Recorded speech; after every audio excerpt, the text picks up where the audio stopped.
Queridos irmãos, nós estamos avançados no ano litúrgico, no ciclo ferial, no ciclo dos dias de semana. Já lemos as partes principais do Evangelho de São Marcos, lemos as partes do Evangelho de São Mateus que não constam em São Marcos, e agora começamos hoje a ler as partes principais do Evangelho de São Lucas, que não constam nem em São Marcos, nem em São Mateus. Vemos Jesus chegando em Nazaré, sua terra.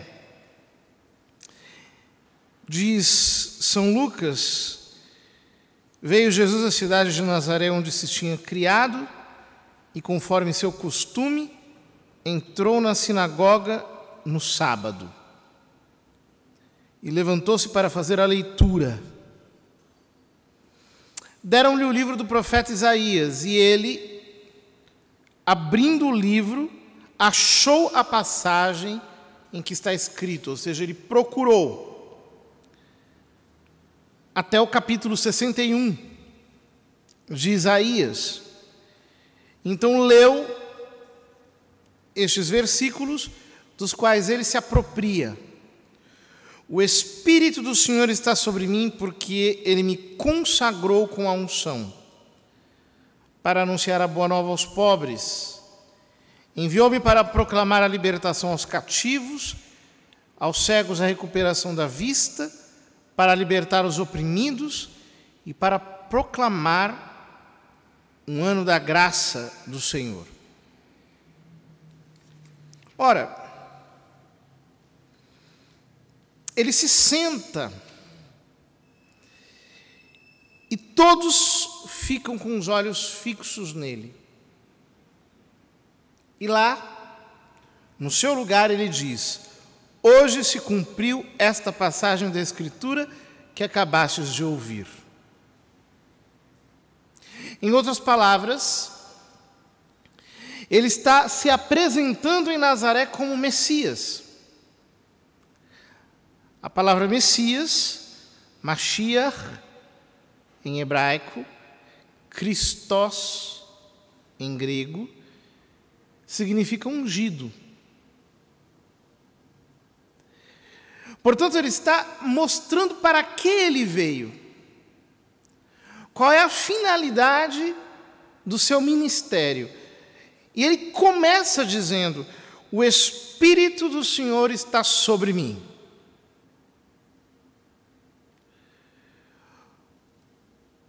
Porque ele me consagrou com a unção. O Espírito do Senhor está sobre mim, ou seja, ele começa o seu ministério porque ele está cheio do Espírito Santo. Ele fala enquanto homem. Enquanto Deus, ele é um com o Pai e o Espírito Santo. Mas enquanto homem, ele precisa em sua alma receber essa participação que lhe é dada de uma maneira abundante, e tão abundante que São João nos diz que da sua plenitude todos nós recebemos graça sobre graça, na unção do Espírito Santo. Quer dizer, não adianta alguém pretender começar qualquer missão se não está carregado da unção do Espírito Santo. Jesus começa dizendo: eu estou aqui, eu me apresento a vocês porque eu estou repleto, eu estou cheio, eu tenho a plenitude da unção do Espírito Santo. Portanto, esse é o princípio para a nossa vida apostólica. Não existe apostolado sem a plenitude do Espírito Santo. É um princípio. Quando o Abade de Chotard escrevia A Alma de Todo Apostolado, ele tirava as conclusões desse princípio, mostrando que se nem para nos salvarmos a graça suficiente basta, nós precisamos da graça abundante que se obtém pela oração, quanto mais para nos ocuparmos do apostolado. Diz ele que nós precisamos, para isso, de uma graça superabundante, de uma graça que transborde de nós. E é por isso que Jesus diz: o Espírito do Senhor está sobre mim. Porque a unção precisa transbordar de nós. Nós precisamos ter uma vida espiritual tão intensa que, por assim dizer, a unção seja derramada a partir da plenitude de que está cheia a nossa alma. Portanto, não tem sentido que nós nos escondamos do Espírito Santo. Tem pessoas que fogem do Espírito Santo, não querem saber de ter uma vida espiritual, que não querem rezar, não querem obter de Deus mais graça, não querem absorver a vida de Deus através da meditação das Sagradas Escrituras, através de uma vida intensa nos sacramentos. Há pessoas que se comportam com as fontes da graça como quem vê uma piscina olhando assim do lado de fora. Como se você estivesse num calor insuportável, se tivesse uma piscina diante de você, e você apenas se contentasse em vê-la à distância, coberto com terno, gravata e assim por diante. Não, Jesus diz: o Espírito do Senhor está sobre mim, porque Ele me consagrou, Ele me separou pela unção. Eu sou o Cristo mesmo, eu sou o Mashiach, eu sou o Messias. Eu tenho o Espírito Santo transbordando de mim, e Ele me enviou para quê? Primeiro, para anunciar a boa nova aos pobres, ou seja, para pregar. O seu ministério é um ministério de ensino, ele é a palavra da verdade. Ele é um mestre, é o rabi. É aquele que veio para espargir no mundo a verdade mediante a pregação. É impressionante isso. Que o Evangelho é uma boa notícia que precisa ser apregoada, que precisa ser anunciada. Chega a ser absurdo. Nós poderíamos pensar que tudo começa pela ação, ou seja, que Deus precisaria agir e depois falar. Mas não. Tudo começa pela proclamação, pelo anúncio. O Evangelho opera pelo anúncio. E quando eu compartilho a boa notícia do Evangelho, diz São Paulo, o Evangelho é o poder de Deus que age naquele que crê. Deus age mediante a palavra anunciada. Então Ele veio para anunciar. Veio para anunciar a quem? Aos pobres. Que pobres são esses? Os pobres em espírito. Aqueles que estão vazios de toda esperança humana. Aqueles que estão sem perspectiva de salvação. E qual é a consequência dessa palavra pregada? Enviou-me para proclamar a libertação aos cativos. Ou seja, pelo pecado original, nós éramos cativos, como Adão, sob uma separação de Deus que não poderia ser sanada por nós. Até que o Verbo se fez carne e veio nos trazer uma notícia. A notícia de que Ele é o próprio Deus que se fez homem, que veio para morrer por nós na cruz, a fim de nos salvar dos nossos pecados, para ressuscitar dos mortos, a fim de nos justificar. E agora, quem crer e for batizado será salvo. Ou seja, Ele veio para nos libertar do cativeiro. do cativeiro do pecado original. E mais, ele continua: enviou-me para proclamar a libertação aos cativos e aos cegos a recuperação da vista, para libertar os oprimidos. Aos cegos a recuperação da vista, ou seja, ele veio nos trazer pela luz da fé a cura para a cegueira no nosso entendimento. Ou seja, sem a luz da fé nós estamos nas trevas. Como aquele eunuco da rainha Candace, que estava lendo o livro do profeta Isaías e não estava entendendo nada, até que o diácono Filipe correu e lhe disse: tu estás entendendo aquilo que estás lendo? E ele disse: não, como eu posso entender sem que ninguém me explique? Então o diácono Filipe subiu ao carro e a partir daquela palavra de Isaías 53, ele lhe anunciou Jesus. Ou seja, a luz da fé expulsou as trevas do seu entendimento.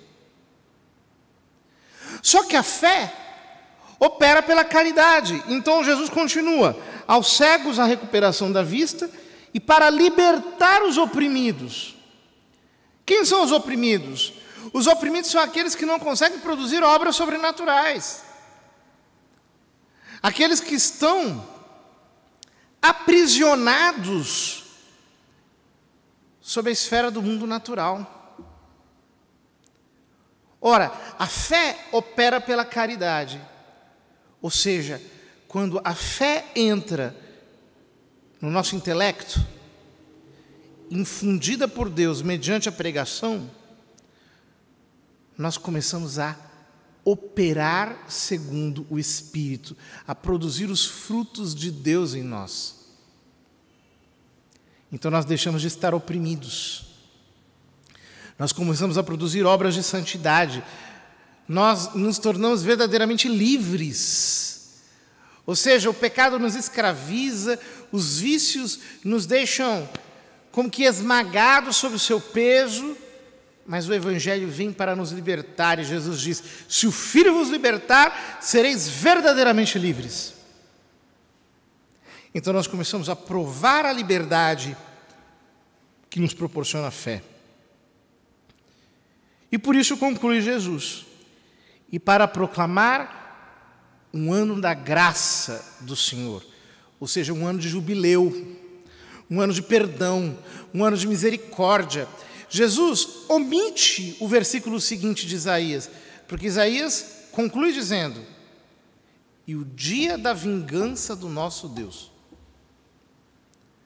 Por que Jesus não diz isso? Por que ele não fala do dia da vingança do nosso Deus? Por um motivo simples. Porque o dia da vingança é o último dia, é o dia do Senhor. É o dia do juízo, de que nos fala São Paulo na primeira leitura.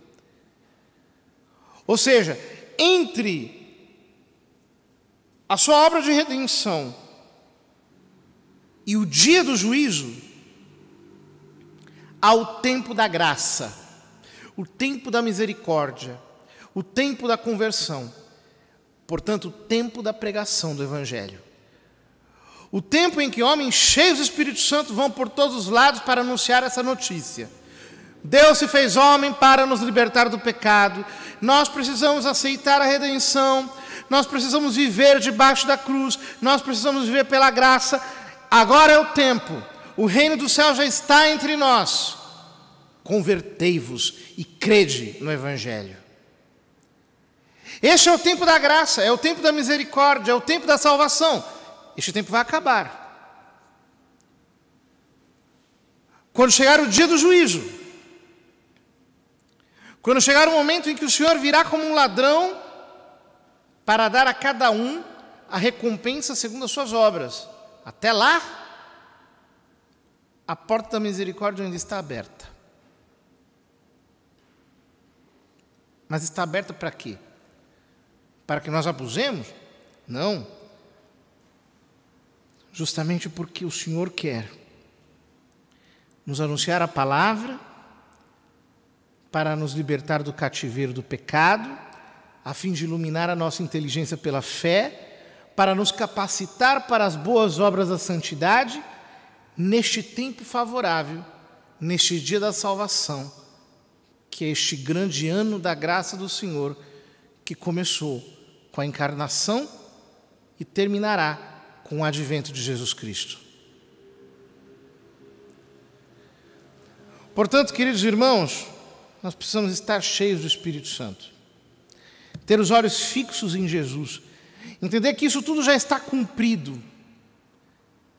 Ele é a palavra feita carne, Ele é o cumprimento de todas as Escrituras. As nossas esperanças estão totalmente concentradas sobre Ele. Em nenhum outro há salvação, porque debaixo do céu nenhum outro nome há dado entre os homens pelo qual importa que sejamos salvos. Que nós possamos, olhando para Jesus, enxergá-lo como nosso Messias, como Salvador, como Redentor, para que a nossa vida dependa inteiramente dele.